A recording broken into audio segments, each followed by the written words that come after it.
C'est tout bon. Merci beaucoup, Laetitia, du coup. Ok, alors du coup, moi, c'est Laetitia. Je suis à Lyon, incubée depuis janvier 2023 pour de la création d'activités avec le projet Mâchon Palémo, Mâchon comme le Mâchon lyonnais, qui est un projet de médias pour connecter les mangeurs avec le monde du vivant. Du coup, ça veut dire s'inspirer de ce qu'il y a autour de nous pour pouvoir bien manger. Aujourd'hui, j'ai un peu plus de mal à le pitcher parce que hier, j'ai fait quelques vidéos. Je ne suis pas très, très contente de ce que j'ai fait. Donc, une petite, une petite redescente là. Mais donc voilà, c'est un média qui est à la fois donc, qui est numérique avec de la vidéo et des articles. L'idée, c'est de faire le portrait d'artisans du goût. Donc, ça peut être bien soit des cultivateurs, des producteurs ou des transformateurs comme les restaurants, boulangeries, etc. Qui ont décidé de faire, de changer leur mode de fonctionnement pour aller vers des modes de fabrication ou d'économie ou de fonctionnement qui soient plus résilients, en tout cas qui protègent des écosystèmes plus réduits, enfin voilà, qui cherchent quelque chose d'un peu vertueux dans leur démarche au niveau de l'alimentation. Et moi, mon rôle, c'est de transmettre, ce qui se passe sur le terrain pour donner des clés de compréhension au grand public sur ce qui nous attend au niveau des enjeux de l'alimentation, mais de le faire de manière positive, donc plutôt inspirante et poétique. Voilà, dans les grandes lignes. Est-ce que je peux te demander juste, Laetitia, de rajouter le pourquoi de ta présence Oui. aujourd'hui? Qu'est-ce qui t'intéresse sur le sujet et quelles sont tes attentes? Oui, Merci. je me pose beaucoup de questions sur la structure juridique que je vais devoir construire pour accueillir le média. Et j'ai besoin effectivement de savoir un petit peu plus sur l'écosystème de l'entrepreneuriat, de ce que ça induit vraiment comme posture avant de prendre toutes les décisions pour me lancer. Pour le moment, enfin, je cite tout le temps les stratégies. En plus, les stratégies du modèle économique font que voilà, j'ai beaucoup de choix qui s'offrent à moi et donc j'essaie de, pour le moment, absorber beaucoup d'informations et de voir comment je vais pouvoir ensuite faire le tri.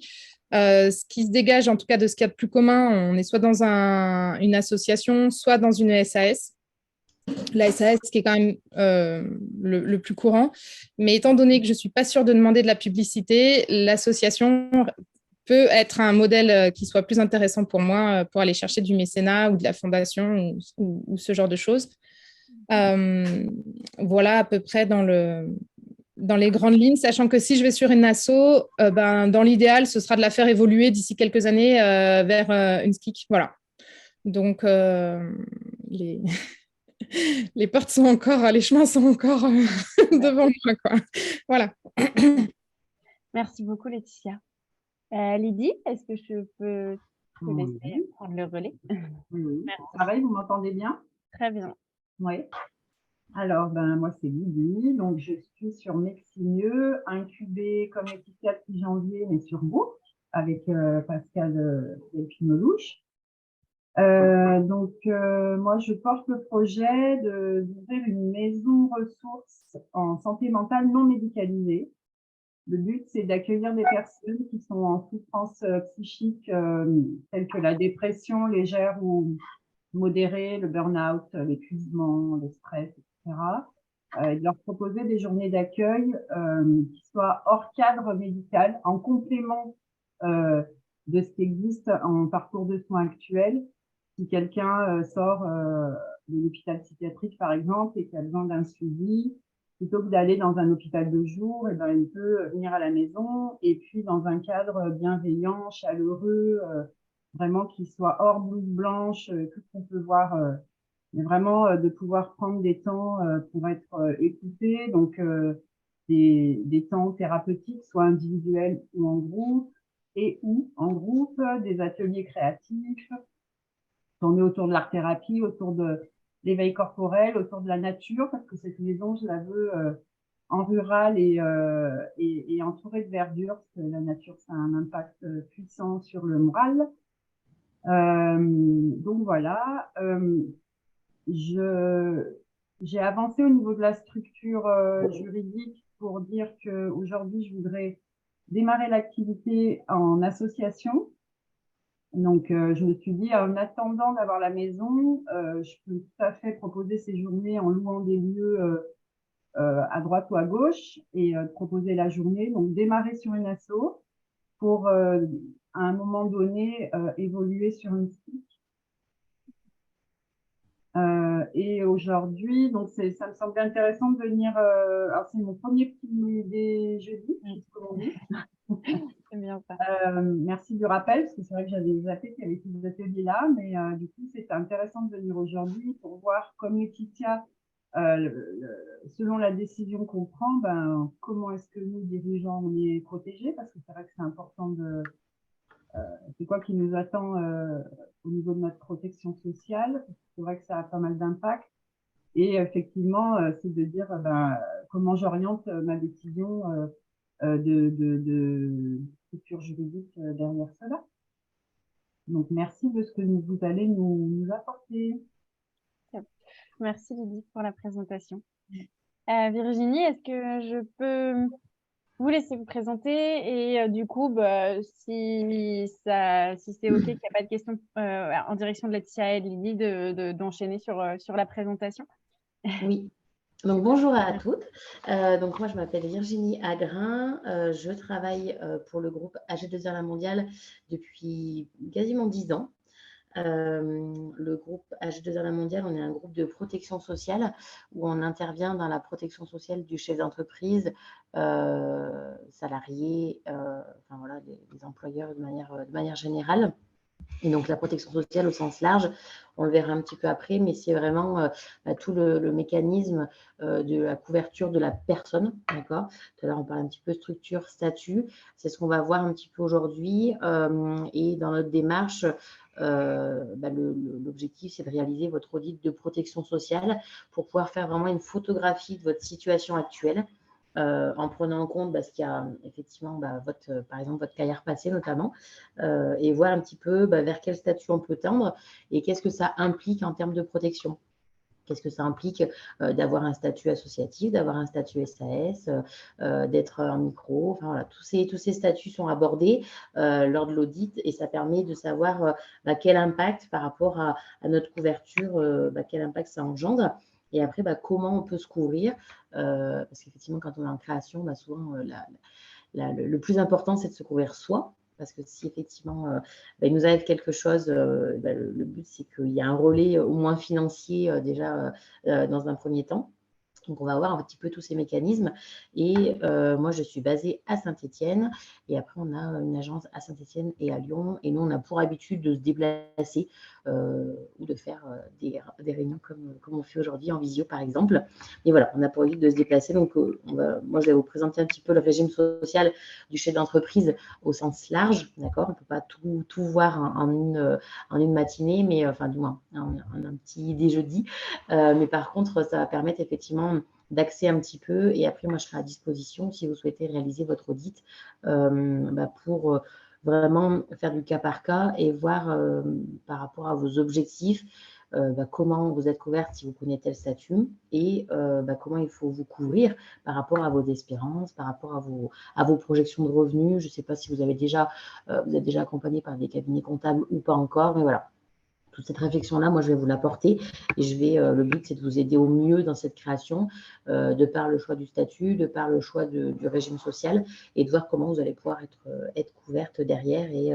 Et après, moi, je suis à même à vous proposer des solutions également pour venir compléter votre prévoyance, par exemple, votre protection sociale.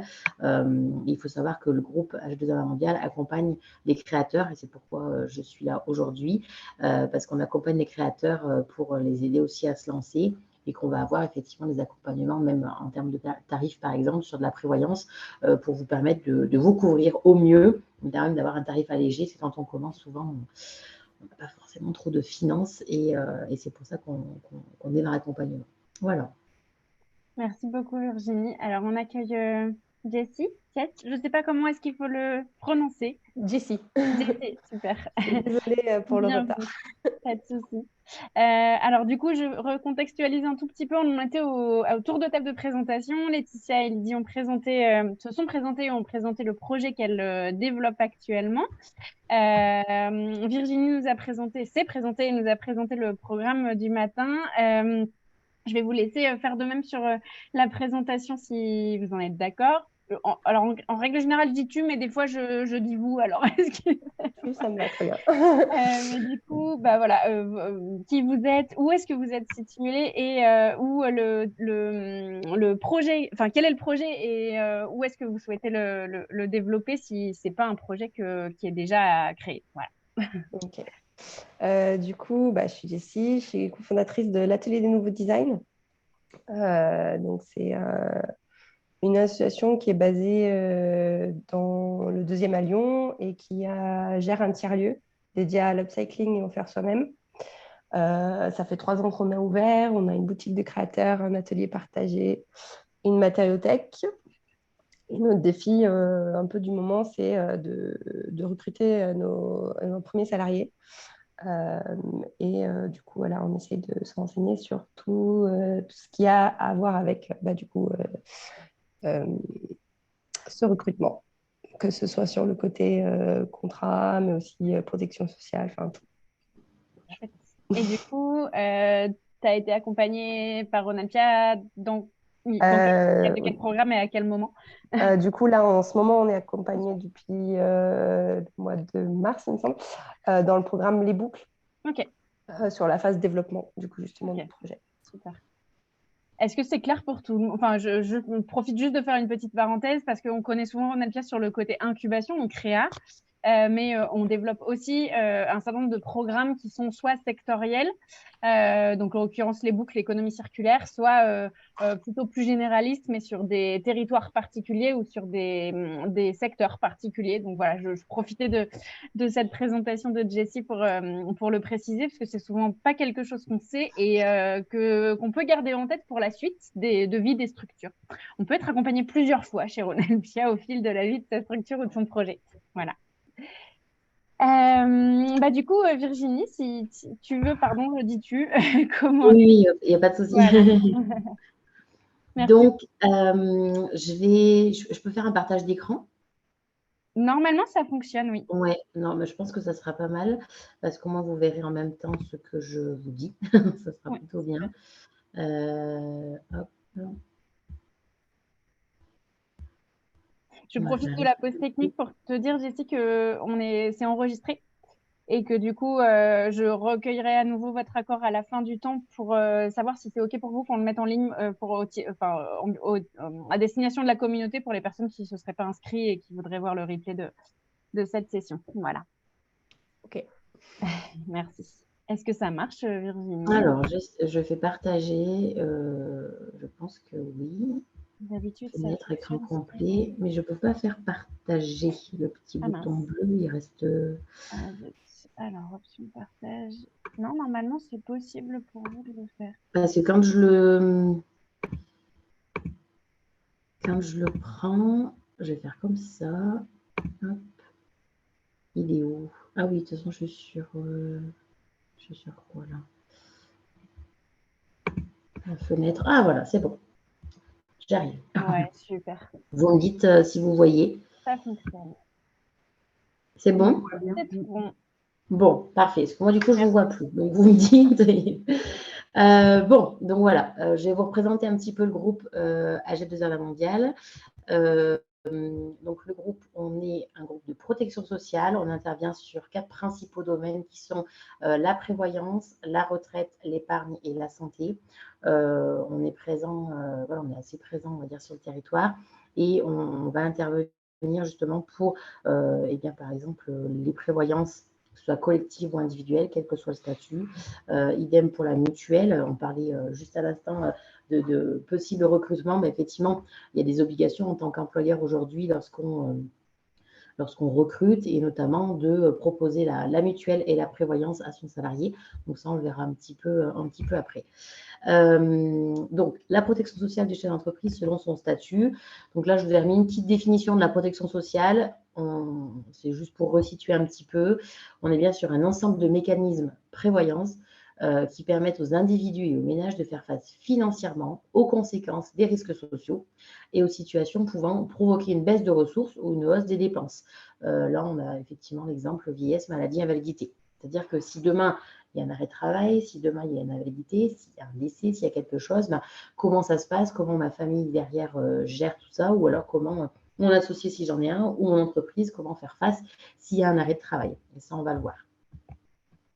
Dans le détail, effectivement, on va avoir deux grands pôles, on va dire. D'accord ? On a l'ensemble des mécanismes qui garantissent les prestations. Donc, ça va être du remboursement de soins pour assurer des revenus de remplacement également, donc, comme j'expliquais, en cas d'arrêt de travail ou d'invalidité. Ça va être pour protéger comme, voilà, la famille ou l'entreprise, pour assurer des revenus de remplacement au moment de la retraite, même si au vu du public aujourd'hui, on en est un peu loin, mais quand même. On va être aussi sur la partie familiale et prestations de chômage que l'on peut prévoir même en tant qu'indépendant. D'accord. Et il y a tous ces mécanismes, en fait, ils sont, on va dire, structurés dans un cadre collectif ou individuel. C'est-à-dire qu'on peut parler de prévoyance collective pour les salariés, on peut parler de prévoyance individuelle pour la personne et le chef d'entreprise, d'accord. Ça peut être effectivement, on va dire, cotisé via l'entreprise ou via le caractère personnel, d'accord. Obligatoire ou facultatif, on a vraiment tout un panel. Quand on va parler d'obligatoire ou facultatif, on va parler notamment des mutuelles. Aujourd'hui, j'embauche un salarié, et je suis dans l'obligation de lui proposer une mutuelle. Donc, l'obligation, elle est là. Elle porte sur la proposition d'une mutuelle et d'une prévoyance. Le côté facultatif, c'est je suis indépendant, je veux m'assurer, s'il m'arrive quelque chose en cas d'arrêt de travail, en plus de mon régime obligatoire, par exemple, régime général si je suis salarié ou SSI si je suis indépendant, eh bien, je vais de manière facultative rajouter une couverture à ma couverture déjà existante. Voilà. Et après, effectivement, il y a des prestations qui peuvent être forfaitaires ou plutôt en fonction des revenus. Selon les revenus projetés ou les revenus qui sont assis depuis 1, 2 ou 3 ans, on arrive quand même à avoir la possibilité de se couvrir en fonction des revenus avec quand même une petite, on va dire une petite marge, parce qu'on n'a pas de boule de cristal, on ne sait pas forcément ce que seront les revenus de demain, mais ça nous permet quand même de nous couvrir de manière forfaitaire et de savoir que si demain, il y a un arrêt pour X ou Y raison, et ben on va pouvoir se couvrir pour un montant défini. Et dans ce montant, on va peut-être rajouter un peu de revenus, un petit peu de charges, telle ou telle dépense, tel ou tel emprunt, etc. D'accord ? Pour que s'il y a un arrêt, eh bien, on puisse y faire face, régime obligatoire plus régime supplémentaire. Vous m'arrêtez si je vous perds, vous me posez des questions, n'hésitez pas, mais vous me parlez bien parce que je ne vous vois plus. C'est OK pour vous ? Oui. Oui, OK. Oui, c'est bon. Donc, on va parler de la prévoyance. Donc, la prévoyance, on va être sur la couverture des revenus. Là, j'ai un schéma et vous avez un schéma devant vous. Nous, ce qu'on appelle ça une ligne de vie. C'est-à-dire qu'on va avoir une partie en bleu sur la partie gauche, 100%. Ça veut dire que c'est vous en activité avec X revenus. D'accord ? Et après, on va découler la protection sociale. C'est-à-dire qu'on va avoir la partie bleue, c'est la partie je suis en activité, tout va bien. Et les parties orange, jaune, voilà, c'est les parties s'il arrive quelque chose. Première étape, effectivement, l'arrêt de travail. Si aujourd'hui, je suis en arrêt de travail, je déclare un revenu, d'accord, eh bien, je vais avoir une prise en charge selon ma caisse. Là, pour le coup, dans l'exemple, c'est SSI, Sécurité sociale des indépendants. Ça veut dire que je suis travailleur non salarié, d'accord, je suis ex-RSI, d'accord. Et donc, je vais avoir effectivement, entre guillemets, sans rien faire, juste en payant mes cotisations obligatoires, je vais déjà avoir une prise en charge de mon revenu. Là, pour le coup, on a un exemple. Imaginons revenu 48 000 € par an. On a à peu près 40% de ce revenu qui est couvert par la caisse SSI. Donc, c'est-à-dire qu'on a un petit peu moins de la moitié de son revenu qui est couvert de manière obligatoire s'il y a un arrêt de travail, d'accord, quelle qu'en soit la cause. OK. Ce qu'il faut savoir, c'est qu'un arrêt de travail, aujourd'hui, c'est maximum 3 ans pour une même pathologie. C'est-à-dire que j'ai un accident ou je suis en arrêt pour une jambe cassée ou un bras, peu importe, et ça dure. Ça peut durer maximum 3 ans. Au-delà de 3 ans, soit il y a un retour à l'activité, donc je repasse en bleu, d'accord, soit c'est le passage en invalidité, d'accord. Et ça, c'est vraiment... c'est pas à l'institut de l'assureur, hein, c'est vraiment les médecins experts qui vont déterminer, les médecins conseils qui vont déterminer votre état de santé et qui vont définir s'il y a un retour à l'activité ou s'il y a un passage en invalidité. S'il y a un passage en invalidité, on va avoir là aussi une pension d'invalidité versée en fonction du degré d'invalidité où vous êtes, d'accord? Donc, selon le degré, vous allez avoir, idem là, on a 40% effectivement des revenus qui vont être couverts par le régime obligatoire, d'accord? Et dans cette couverture, ça implique les 40% une invalidité totale et définitive. Donc, s'il y a un pourcentage moindre d'invalidité, ça sera tout simplement un pourcentage de ce montant-là. D'accord? Donc, on retient qu'on est à peine moins de la moitié du revenu. Si c'est une invalidité partielle, on sera encore, par exemple, divisé par 2 en termes de montant. D'accord? Donc, on a déjà une prévoyance obligatoire, mais voilà, qui, selon la gravité, peut être un petit peu, on va dire, légère sur une activité. Et toujours dans la prévoyance, on a les capitaux d'essai, c'est-à-dire que s'il nous arrive quelque chose pendant l'activité, ça veut juste dire hors retraite, hein, c'est pas forcément juste en train de travailler. S'il y a un décès quelconque hors retraite, eh bien les capitaux d'essai qui vont être versés. Et là, selon la caisse, on va le voir un petit peu après, il peut être plus ou moins important. Et surtout, s'il y a aussi des enfants à charge, il peut y avoir effectivement des prises en charge plus importantes, avec un capital d'essai plus élevé. Voilà pour la première partie, pour une personne qui serait travailleur non salarié. Et là, l'exemple, c'est marié, 2 enfants à charge. Selon votre situation, les capitaux d'essai peuvent varier un petit peu. Alors que la partie arrêt de travail invalidité va vraiment être déterminée et déterminante par rapport à vos revenus. D'accord? Ok. Petit point important sur la partie SSI, donc celle qu'on voit en ce moment, c'est que même si vous n'avez pas de revenus, il y a une allocation forfaitaire en fait que vous allez avoir pour quand même avoir un minimum de couverture. C'est-à-dire que, à la différence d'un régime, par exemple, Sécu en SAS, si vous n'avez pas de revenus, les petites cheminées orange là sont à 0. D'accord? Sur la caisse Sécurité sociale des indépendants, SSI, même si vous êtes sur une absence de revenus avec un revenu très faible, eh bien vous allez quand même avoir une petite prévoyance, d'accord, forfaitaire. C'est la différence entre les 2 caisses. Okay. Pour bien comprendre, les caisses, la SSI, c'est une caisse qui est gérée, qui est mandatée par l'État ou c'est quelque chose de... Oui, c'est ça. Okay. Tout à fait. Là, moi, ce que je vous parle là maintenant, c'est vraiment que les régimes obligatoires. Aujourd'hui, quel que soit votre statut, vous allez dépendre d'une caisse. La sécurité sociale des indépendants, le régime général Sécu, comme moi, par exemple, aujourd'hui, je suis salarié, je dépends du régime général de la sécurité sociale.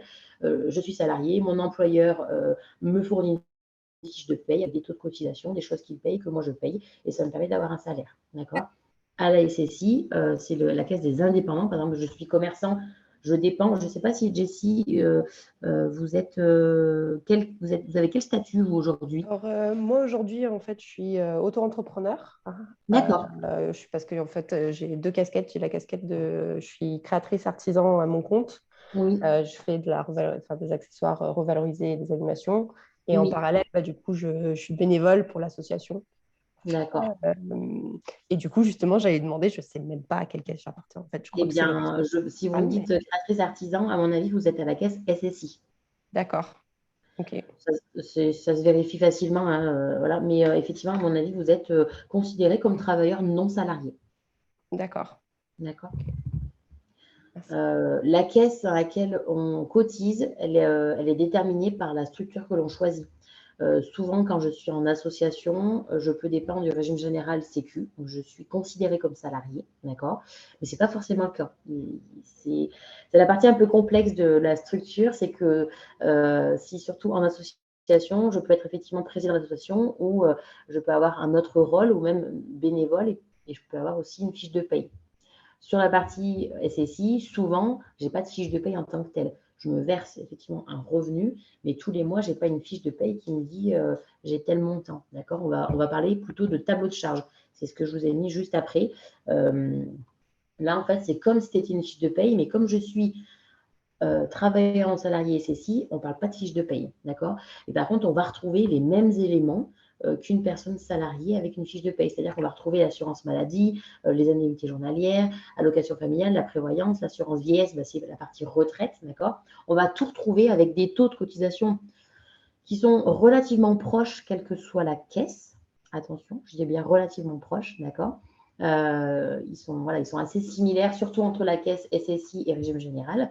Après, selon les autres caisses, ça peut être un petit peu différent, d'accord. Mais là, ça permet juste de se dire quoi pour cette personne-là qui est, pour rappel, mariée, 2 enfants, qui a un revenu brut de 48 000 euros. En fait, s'il est à son compte, ça lui coûte 67 528 pour avoir 48 000 brut, donc 46 000 net. C'est ce qu'on voit dans ce tableau, en fait. C'est juste pour avoir le rapport de tous les mois ce que je prends, en fait, combien ça coûte à la structure. D'accord? C'est un peu plus complexe là, mais c'était pour vous montrer un petit peu le rapport. J'ai 48 000 bruts. Pour avoir 48 000 bruts, voilà ce que ça coûte à ma structure ou à la structure dans laquelle je suis employée. On va avoir le même schéma pour la partie régime général des salariés. D'accord? Donc, c'est le même schéma. J'ai toujours ma petite personne en bleu. Tout va bien. Je suis à 100% de mon activité. Je ne suis pas en arrêt de travail. Je suis en activité pleine. Et bien, on va voir la protection sociale qui découle. Idem, en cas d'arrêt de travail, je vais avoir une prise en charge de la part du régime général qui représente un petit peu moins, qui représente 35% de mon revenu et pas 40% comme précédemment. D'accord? Même c'est les mêmes cas là, hein, c'est-à-dire que j'ai un arrêt de travail pour une même pathologie, ça peut durer maximum 3 ans. Au-delà, soit je retourne à l'activité, soit je passe à une invalidité. D'accord? Invalidité, on va être sur les mêmes montants, enfin les mêmes pourcentages, 41% du revenu. Les pourcentages, c'est toujours en fonction du revenu déclaré. D'accord? Idem, en cas d'invalidité totale, on va être sur ce montant-là. En cas d'invalidité partielle, ben, le montant va forcément être dégradé. D'accord? Et là, on voit bien effectivement que le même cas d'une personne mariée, 2 enfants à charge, il a quand même un capital d'essai beaucoup moins important s'il est salarié de son entreprise. Et du coup, j'ai juste une question. Du coup, dans mon cas, quand je suis là, vu que je suis indépendante, je le vois où si je suis affiliée au régime général ou à la SSI? Eh ben, en fait, c'est assez simple parce qu'en fait, vous devez avoir un SIRET, quelque chose. Oui. Et ben, moi, si vous voulez, je peux vous le dire de suite. Parce que ça sera plus simple, ça vous permettra de vous projeter. Est-ce que vous le connaissez, votre sirène? Oui. SIRET? Eh bien, allez-y, je vous écoute. Je vais vous le dire de suite au moins. 824, 300, 300 300, Oui, 255, oui. 00026. Allez. Là, je suis tout simplement sur société.com. Hein, je n'invente rien, d'accord. Je vais mettre le SIRET que vous m'avez donné. L'adresse, c'est 4 La Cour des Dames, c'est ça? C'est ça. La Cour-Dieu, c'est ça. Et donc là, voilà, je vois sur la première page, en fait, tout simplement, on a Madame Jessie, entrepreneur individuel. Donc moi, en fait, quand je vois entrepreneur individuel, ça veut tout simplement dire que vous êtes effectivement sécurité sociale des indépendants. Vous êtes sur le chemin d'avant. D'accord? D'accord. Ça, voilà, ça fait 6 ans d'ailleurs. Voilà, on sait plein de petites choses. Ça a été ouvert en 2016. Ça, voilà. Mais ça permet juste d'avoir le premier point, c'est dans quelle caisse je cotise. Eh bien, vous cotisez dans la caisse de la sécurité sociale des indépendants. D'accord? Ok. Voilà. D'accord. Merci. Hop.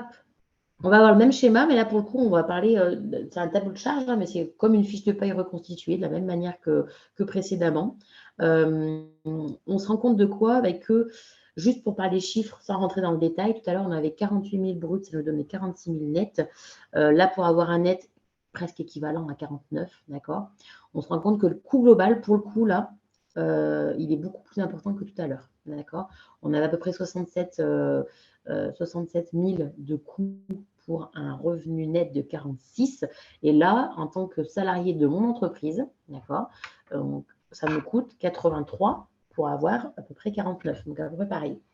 Il faut savoir que selon le montant, selon le revenu que vous allez projeter, vous allez avoir, effectivement, entre les deux caisses, il y a quand même des petites différences d'autres cotisations. Et l'enveloppe entreprise pour me servir tel revenu, effectivement, à revenu équivalent, la base 48, d'accord, 48 000 à l'année, je vais coûter plus cher si je suis en SAS, par exemple, que si je suis en entreprise individuelle ou en SARL, d'accord. Ça, c'est purement avec tel chiffre, j'ai telle cotisation, d'accord. C'est pas forcément vrai si j'ai un plus petit revenu, c'est pas forcément vrai si j'ai un plus gros revenu. C'est vraiment du cas par cas. Mais là, c'est pour vous donner l'exemple. J'ai 48 000 d'un côté, je suis en SAS, j'ai 48 000 de l'autre côté, je suis en SARL. dans ce schéma-là, la SARL, financièrement parlant, va être plus intéressante et moins coûteuse. D'accord? Après, chaque cas est différent. Okay, c'est vraiment juste pour vous donner l'exemple. Mais en tout cas, dans ce cas précis, oui, la SAS va coûter quand même un peu plus cher. D'accord? Pourquoi le salaire brut dans ce exemple il est plus élevé que tout à l'heure? On a 60 000 de brut. Et tout à l'heure, on avait 48. Parce que on est en fait, si vous voulez, c'est reconstitué tout à l'heure, il y a un 48 brut, mais en fait, quand on est travailleur non salarié, il n'y a pas vraiment de brut et de net. D'accord? Donc en fait, on est sur, quand on avait le schéma tout à l'heure, j'y retourne, le 48 brut, 46 net, en fait, il n'y a quasiment pas de différence, si vous voulez. Je pense qu'il y a peut-être une prise en charge de l'impôt et encore. Mais en fait, quand on est indépendant, il n'y a pas de brut et de net. Je me prélève tant tous les mois et entre guillemets, c'est déjà net. D'accord? Ah oui, il n'y a pas les 20 et quelques pourcents de différence entre le brut et le net. J'ai pas entendu, excusez-moi. Il n'y a pas les 20 et quelques pourcents de différence entre le brut et le net. Exactement ça. Alors que là, pour le coup, quand je suis salariée, il y a quand même une différence parce que j'ai un brut sur lequel je cotise. On voit bien, par exemple, il y a une ligne vieillesse totalité, je cotise sur la totalité de mon brut. Mais pour avoir un net, eh bien, effectivement, il y a quand même une belle différence. D'accord? Ce n'est pas le cas quand je suis indépendant. D'accord? C'est aussi pour ça que la cotisation, quand je suis salariée, elle est un petit peu plus haute parce que je cotise sur un brut pour avoir un net. Donc forcément, il y a quand même déjà on va dire un palier et une part de cotisation un petit peu plus élevée. D'accord? D'accord. Merci. Là, pour le coup, je n'ai pas de personne en libéral dans l'assemblée, donc je vais passer. C'est pour vous montrer également le schéma. Dans chaque caisse, c'est différent. Une personne qui est infirmier aujourd'hui, elle va être profession libérale, elle va dépendre d'une caisse qui s'appelle la Carpinco, comme la caisse SSI ou régime général, elle s'appelle la Carpinco. Et là, c'est pareil, il y a des garanties qui sont différentes. Mais il me semble qu'il n'y a pas d'infirmier, donc je vais passer. La CIPAV, je ne sais pas si… non, il n'y a personne à la CIPAV, du coup, on m'a parlé beaucoup d'associations. Et là, c'est pareil, c'est une caisse, la CIPAV, qui, comme vous le voyez, il n'y a pas grand-chose dans cette caisse parce que dans la projection arrêt de travail à validité d'essai, on n'est pas sur des montants très, très élevés. Mais c'est une caisse qui est peu coûteuse pour le coup. Donc, c'est assez… ça peut être assez intéressant, mais on est surtout en général sur des métiers de conseil ou des métiers, par exemple, des médecines parallèles qui sont affiliés à la CIPAV. Les réflexologues, les sophrologues peuvent être affiliés à la CIPAV. Et on se rend compte qu'il n'y a pas beaucoup on va dire, de prestations s'il arrive quelque chose, mais le coût, il n'est pas très élevé non plus. Donc, c'est assez cohérent. D'accord? Mais je ne pense pas que du coup, il y aura des personnes à la CIPAV, mais qui est plutôt sur association et du coup, caisse des indépendants. Donc voilà. Ça permet d'avoir le schéma, mais c'est encore une caisse différente en fonction d'une activité. Est-ce qu'il y a des questions par rapport à ce premier volet de prévoyance? Ça va. La micro-entreprise, elle est pas du tout, elle dépend d'aucun régime. Le quoi? Micro-entrepreneur. Le micro-entrepreneur, il est en général, il est SSI, travailleur indépendant. En général, en micro, on dépend et on relève des travailleurs indépendants. Voilà. Ok. Et en association, donc vous avez dit si on est… vous avez dit c'est plutôt la caisse des indépendants, même si on est salarié de l'association? Alors non, ça va dépendre en fait. Ça va dépendre du choix du statut. Non, association, c'est plutôt vous allez être dirigeant salarié, vous allez être assimilé salarié. Donc pour le coup, en général, vous allez relever du régime général sécurité sociale, pas les indépendants. Ouais. Ah oui, j'ai pas compris. Okay. Oui, en général, l'association, par exemple, vous allez être soit le président, soit le trésorier. Enfin voilà, en général, vous êtes soit assimilé salarié, soit salarié. La plupart du temps. D'accord? Et si on a une… Oui. Pardon. Si on a une double activité, par exemple, Oui. Si je deviens justement dirigeant salarié de mon association, mais qu'en parallèle, je garde mon statut d'auto-entrepreneur pour continuer à travailler à temps partiel. Oui. Là, est-ce que je vais plutôt rester sous la SSI avec mon statut auto-entrepreneur ou est-ce que je bascule en régime général parce que En fait, vous allez être aux deux. Ok. On va parler de polypension, c'est-à-dire qu'on va cotiser en fait aux deux caisses. Vous allez cotiser à la première caisse pour la prévoyance, pour la retraite, et la deuxième caisse de l'autre côté, pareil. Sachant que, est-ce que vous aurez des revenus de chaque côté? Je ne sais pas, mais en tout cas, s'il y a des rémunérations de chaque côté, il y aura des cotisations distinctes. Ok. D'accord? Et du coup, vous aurez, c'est comme si vous, ouais, on peut parler de ça, mais c'est comme si vous avez deux sources de rémunération avec une partie sur la partie association, une partie sur la partie entreprise. D'accord? Ou il y en a une qui n'aura pas de rémunération parce que vous êtes sur un statut différent. D'accord? Ok. Et dans tous les cas, s'il y a rémunération, il y a cotisation. D'accord. D'accord?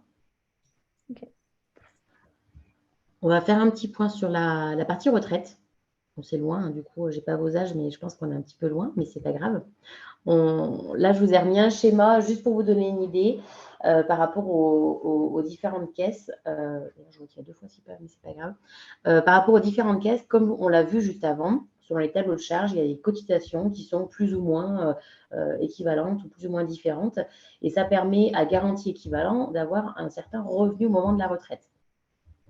La retraite, c'est un sujet. Il y a eu une réforme il n'y a pas très longtemps. Pour rappel, aujourd'hui, en France, on est sur un régime par répartition. D'accord? C'est-à-dire que lorsque je cotise, aujourd'hui, j'ai une activité qui me permet d'avoir une rémunération, je cotise pour les retraités d'aujourd'hui. On est sur un principe de solidarité entre les générations qui permettent de financer les retraites futures, d'accord, de par les cotisations de l'ensemble des personnes qui travaillent. D'accord? Donc, lorsque je cotise pas pour moi, mais je cotise pour les retraités actuels. D'accord? Et c'est pourquoi il y a eu effectivement un petit peu ces refontes de certains systèmes de retraite, notamment le nôtre, pour essayer de retrouver un équilibre entre les cotisants et les retraités. Il y a à peu près 20 ans, on était sur 2 cotisants pour un retraité. Donc, il y avait un équilibre, on va dire, pas parfait, mais qu'il y avait un équilibre quand même entre les personnes d'activité et les personnes retraitées. Aujourd'hui, on est quasiment à du 1 pour 1, c'est-à-dire qu'on n'a pas trop de marge de manœuvre. Et là, on va intégrer les personnes qui sont en activité, mais aussi qui sont, par exemple, au chômage, parce qu'au chômage, il faut savoir qu'on cotise quand même pour la retraite, d'accord? Donc, on va vraiment intégrer l'ensemble des personnes, des travailleurs, entre guillemets, d'accord, pour avoir cet équilibre-là. Donc là, on est sur du 1 pour 1. C'est pour ça qu'on a eu un petit décalage il y a quelques mois de l'âge légal de départ à la retraite. Aujourd'hui, pour prétendre à sa retraite, eh bien, effectivement, on doit atteindre un âge légal qui est 64 ans, sauf cas particulier, et sauf certaines générations qui permettent de partir avant, d'accord? Mais en tout cas, c'est les règles, c'est d'avoir effectivement 64 ans et à aujourd'hui 172 trimestres, d'accord? Cette partie-là, en fait, il faut savoir que vous avez la possibilité de vous créer un espace sur l'assurance retraite où vous allez retrouver votre relevé de carrière. Je ne sais pas si certaines l'ont déjà reçu. Oui. Oui, ça vous parle? Ok. Le relevé de carrière, on va retrouver toute la carrière passée, depuis la toute première activité. Et ce qui est important, c'est que tout apparaisse. Même le plus petit emploi doit apparaître. Et on s'aperçoit parfois que ça va générer des trimestres, même si on a eu un petit revenu. Aujourd'hui, ce qu'il faut retenir quand on est en début d'activité, c'est que c'est quand même important de continuer à valider ces trimestres, d'accord, même si on a un petit revenu. Et notamment, d'ailleurs, avec la Caisse Sécurité sociale des indépendants, on peut faire une coche lorsqu'on fait une déclaration pour préciser qu'on avait un petit revenu et on a d'office 3 trimestres pour sa carrière retraite. D'accord? C'est-à-dire que maximum par an, c'est 4 trimestres. Selon notre revenu, ça peut être moins, ça ne peut pas être plus, mais ça peut être moins. D'accord? Le calcul aujourd'hui, c'est de valider les 4 trimestres avec 600 SMIC horaires. Donc, on est à peu près, je ne l'ai plus en tête exactement, mais on est à peu près sur 6 700 € de revenus annuels, d'accord, déclarés annuels, qui vont me permettre de valider mes 4 trimestres par an. Si j'ai moins que ces 6 700, je vais peut-être en valider 3, 2 ou 1, selon le revenu que je vais pouvoir déclarer. Mais ça dépend vraiment du revenu déclaré, d'accord? Je peux avoir un super, entre guillemets, chiffre d'affaires ou un chiffre d'affaires qui développe bien, mais où je ne me sers pas de revenus. Si je ne me sers pas de revenus, du coup, je ne vais pas cotiser pour la retraite et du coup, je ne vais pas valider mes trimestres. Donc, quand on est en création, c'est important de le regarder. Et selon la caisse que l'on a choisie, je vous le dis, la SSI permet de valider 3 trimestres, même si on a des petits revenus. D'accord? Donc ça, c'est des choses un peu plus en détail, mais c'est important de le savoir. Donc, pour en revenir au schéma, on va retrouver SSI en haut à gauche et en dessous, on va retrouver régime général. Donc, on l'a vu, SSI, c'est un petit peu moins coûteux à revenu équivalent, d'accord? Pour une estimation, on est à peu près sur, par exemple, 26 542 €. Le calcul a été fait comment? Il a été fait avec les 25 meilleures années. Parce qu'aujourd'hui, le calcul de la retraite en France, ça n'a pas changé. C'est toujours les 25 meilleures années qui vont être extraites de la carrière, d'accord, et qui vont permettre, avec un calcul hyper savant, que je pourrais vous expliquer individuellement si vous voulez, qui vont permettre d'avoir un montant à la retraite. C'est-à-dire que sur ma carrière, sur mes 43 ans de cotisation, il y a 25 ans qui vont être extraits, c'est les plus belles années. Et sur ces plus belles années, je vais avoir un calcul en fonction du nombre de trimestres que j'aurai acquis et le nombre de trimestres qu'on me demande, d'accord, eh bien, je vais avoir tant d'euros. Et là, pour le coup, le schéma, la personne qui a 48 000 € sur ses 25 plus belles années, ça représente 26 542 € de retraite à 64 ans. D'accord? La même personne qui a 48 000 € pendant ses 25 plus belles années, mais qui est président ou salarié ou gérant salarié, elle va avoir un petit peu plus en retraite. D'accord? Parce qu'on l'a vu, il y a des petits taux qui sont un petit peu différents. D'accord? Je m'excuse. Est-ce que vous avez des questions par rapport à ça? J'ai essayé d'être succincte et de ne pas essayer de vous perdre, mais dites-moi, est-ce qu'il y a des choses qui... Tout va bien? Ça va. C'est bon. La partie retraite, voilà, ça paraît assez nébuleux, assez lointain. Ce qu'il faut retenir, c'est que depuis que vous avez commencé à travailler et que vous gagnez effectivement un salaire chaque mois, vous avez des validations de trimestres automatiques. Et on retrouve ces trimestres sur les relevés de carrière. Je ne sais pas après si certains d'entre vous ont eu des enfants, mais ça vous génère également des trimestres supplémentaires sur votre carrière. Il y a des mamans dans l'assemblée ou pas? Moi, j'ai 2 enfants. Voilà. Et bien, par exemple, une personne qui a 2 enfants, elle génère 8 trimestres par enfant, 8 trimestres supplémentaires. Donc, vous concernant, vous allez avoir 16 trimestres de plus sur votre carrière. Je ne sais pas si vous le savez. Voilà. Cool. Oui, c'est pas mal. C'est pas mal. C'est des trimestres supplémentaires. Et après, c'est vrai qu'il faut savoir aussi que depuis 2010, et tous les enfants nés après 2010, vous pouvez donner jusqu'à 2 trimestres pour le papa au titre de l'éducation. Il faut savoir que lorsque vous devenez maman, vous avez des trimestres de maternité qui sont de 4 et des trimestres d'éducation qui sont de 4 également. Sur ces 4 trimestres d'éducation, il y en a 2 que l'on peut choisir de donner au papa. Par contre, c'est hyper particulier parce qu'il faut faire sa demande entre les 4 ans et les 4 ans et demi de l'enfant. Ah oui, d'accord. Donc après, voilà. C'est assez fermé comme possibilité, mais en tout cas, c'est possible. Entre les 4 ans et 4 ans et demi de l'enfant, on peut faire la demande et dire, ben voilà, moi, les 2 trimestres d'éducation, je le donne au papa. Voilà. C'est faisable et c'est un formulaire, c'est pas une démarche très compliquée et c'est irréversible. On ne peut pas revenir en arrière, on peut pas. Ça semble peu connu, ça. Hein. C'est comment? Ça semble peu connu. Ah, mais c'est pas connu du tout, effectivement. C'est un peu dommage parce que pour le coup, les papas ont un rôle aussi important que les mamans. Donc voilà. Mais en tout cas, c'est possible. On peut en donner 2 au papa entre les 4 ans et les 4 ans et demi. Okay. Voilà.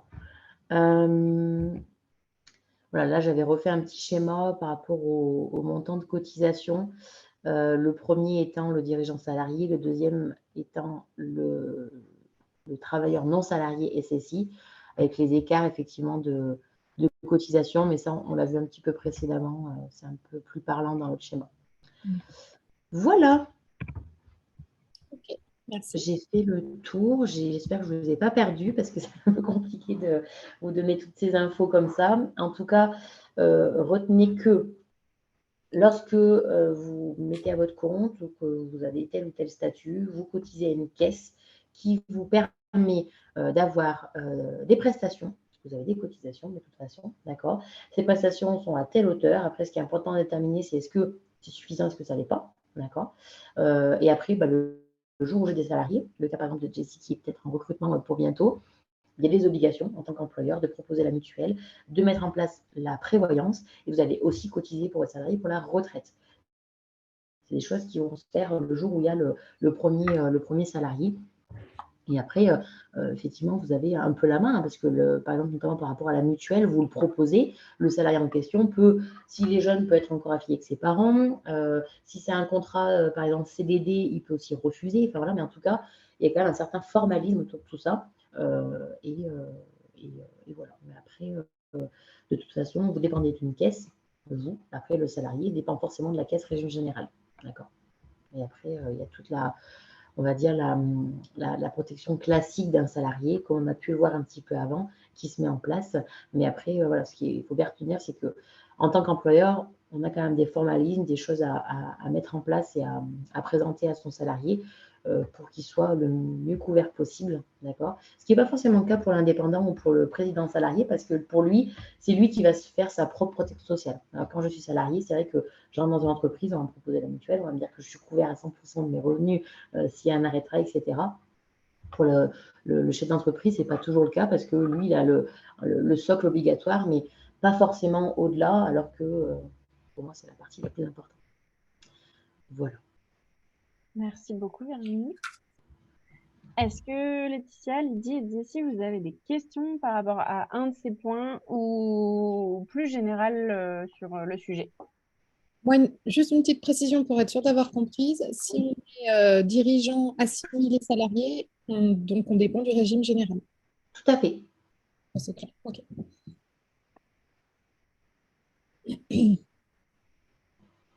Est-ce qu'il y a d'autres questions? Oui, moi j'avais une question par rapport à en fait, les démarches qu'il y a à faire quand on, par exemple, on salarie quelqu'un. Oui.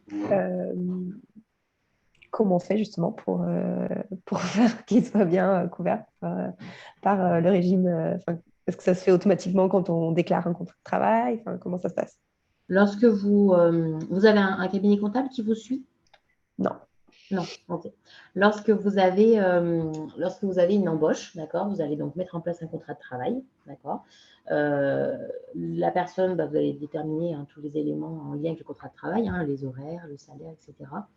Pour être sûr effectivement de faire les choses comme il faut, il faut effectivement se rapprocher des caisses compétentes. Sur Lyon, j'ai pas envie de dire de bêtises, mais je crois que c'est Malakoff. Je vous dirai, je pourrais vous le redire. Mais par exemple, si vous voulez, par région, on a une caisse qui est dédiée lorsqu'on a un salarié à affilier. Et d'ailleurs, normalement, à la première déclaration, lorsque vous allez effectuer sa fiche de paye, je ne sais pas si c'est vous qui faites sa fiche de paye, du coup, s'il y a un salarié. Oui ou non, après avoir. Voilà. Mais en général, à la première fiche de paye, il y a des affiliations qui sont de manière automatique auprès des caisses. D'accord. Et après, donc, forcément, vous allez recevoir tout un panel de documents, retraite, prévoyance notamment, pour affilier votre salarié, car vous avez effectivement émis le fait qu'il y a un salarié qui est rentré dans l'entreprise. D'accord.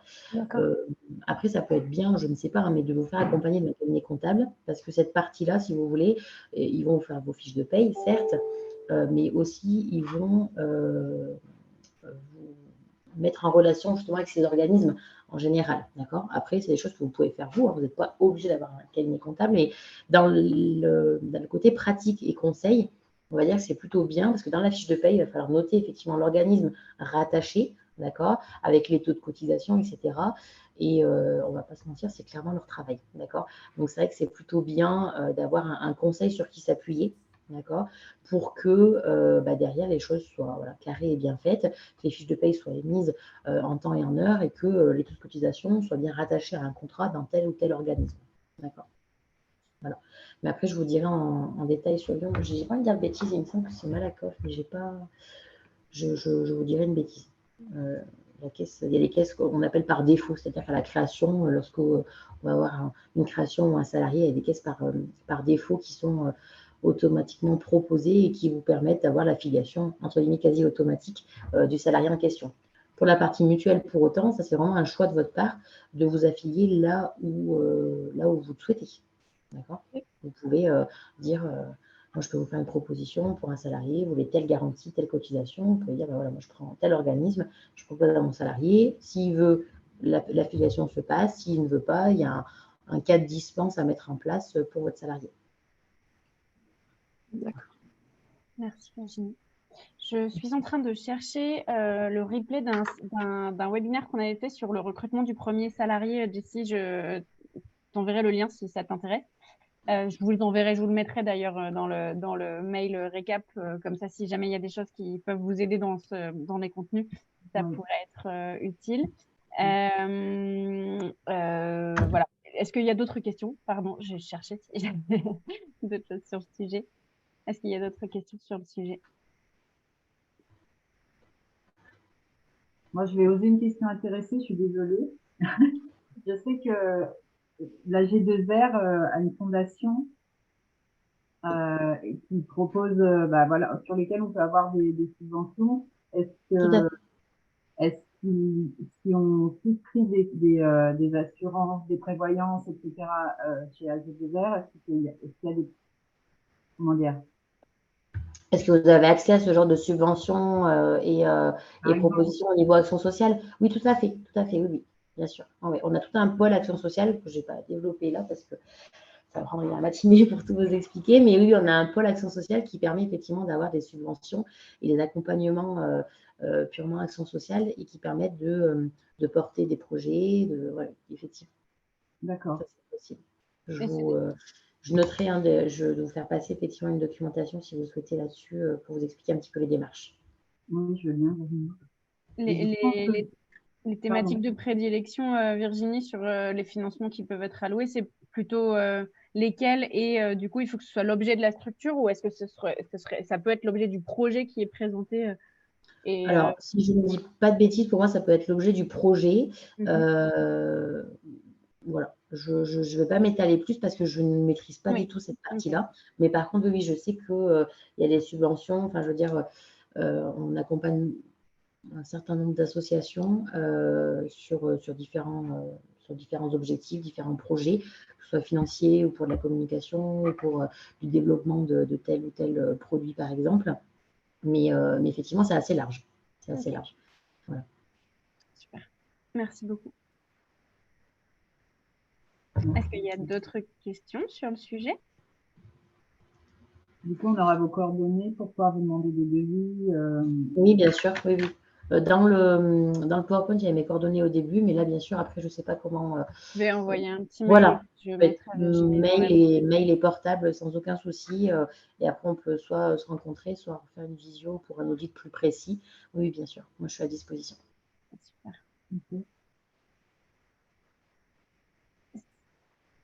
S'il n'y a pas de questions supplémentaires, une petite question en ta direction, Virginie. Est-ce que c'est possible que tu m'envoies le support pour que je le transmette par mail ou pas? Bien sûr, bien sûr. Super. Et du coup, autre question de validation, j'en parlais au début. Est-ce que c'est OK pour vous qu'on mette ce webinaire en ligne sur sur le net pour le diffuser à la communauté ou est-ce que vous voulez le garder voilà, il n'y a pas de choses qui ont été énoncées qui sont très perso. Pas de souci. Parfait. Est-ce qu'il y a des questions qui vous sont venues entre-temps? Moi, ça va. Merci. Et ben, du coup, je pense qu'on peut clôturer. Virginie, j'attends le support pour faire le petit mail à tous et vous mettre en relation. Et si vous avez des questions supplémentaires sur le sujet, n'hésitez pas à solliciter Virginie directement ou sur d'autres sujets. Jessie, je pensais notamment à tous ces sujets de rapprochement avec des avocats ou des comptables. Voilà, n'hésitez pas de manière générale à vous rapprocher de l'équipe qui vous accompagne parce qu'en fait, c'est des infos qu'on a et des contacts qu'on peut avoir qui sont facilitants, mais qu'on ne pense pas à diffuser forcément quand on n'a pas forcément été sollicité par les intrépides pour ça, mais pour lesquels on peut clairement vous donner des éléments ou des billes qu'on aurait soit produits, soit obtenus par ailleurs. Voilà. Donc, il ne faut pas hésiter à toquer à la porte. Si on n'a pas la réponse, on essaiera de la chercher pour vous l'apporter. Super, merci. Merci beaucoup du coup à toutes les 4 pour ce moment d'info et d'échange. Et du coup, à très bientôt. Merci beaucoup Virginie pour la qualité de la présentation de ce matin et à toutes les 3 pour votre écoute. Merci beaucoup. Merci. Bonne journée. Bonne Bonne journée. journée, merci. Au revoir. Au revoir. Au revoir.